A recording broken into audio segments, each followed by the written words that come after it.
One of the most brutal Russian attacks against Ukraine took place in Mariupol 2 years ago. Today, Human Rights Watch, in collaboration with 2 other organizations, released a report detailing what happened and who in Russia was responsible. Nick Schifrin is back with this report, and a warning, some of the images in this report are disturbing. They made a desert and called it peace. Mariupol is the crucible of Russian cruelty, the symbol of Ukrainian sacrifice. Russia's bombardment defiled a city named for the Virgin Mary and reduced it to dust and debris. It stole dignity from the dead. Mass graves, roadside burials, a city steeped in sorrow where fathers waited for the unspeakable.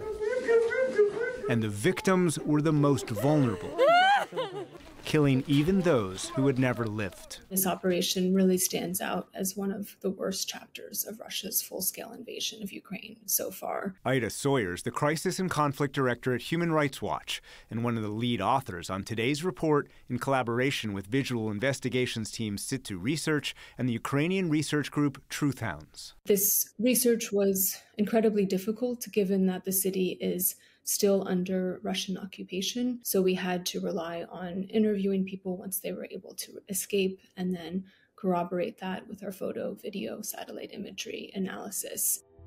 Nowhere is Mariupol's suffering more visible than in the city's cemeteries. The report examined 5 sites, counted individual graves, and mapped newly dug graves in red to conclude the Russian campaign killed at least 8,000 people. But we recognize that this is likely a significant underestimate, given that some of the graves may have contained multiple bodies.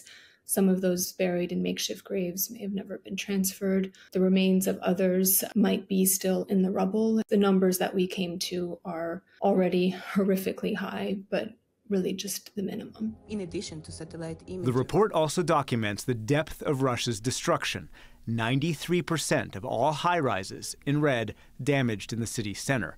86 of 89 schools and universities, all of Mariupol's 19 hospitals.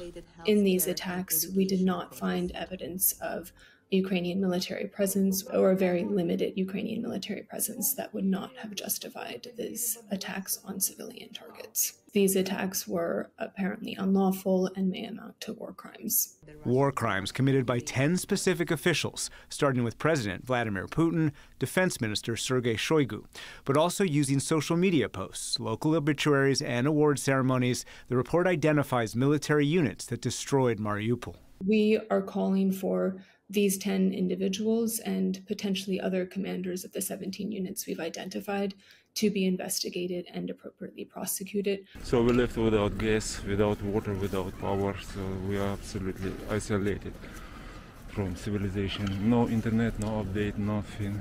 The report features survivors such as Denis Chertov, who filmed his open-air kitchen and the destruction of everything he had ever built.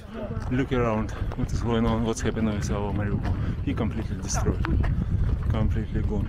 And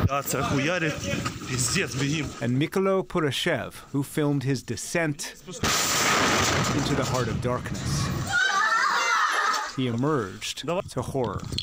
There's no happy ending here. The report finds that Russian occupation forces are erasing their own crimes and Mariupol's Ukrainian culture. They're enforcing a Russian school curriculum, and they're also requiring residents to obtain Russian passports to be eligible for certain jobs, to get social welfare payments, or to have access to health care.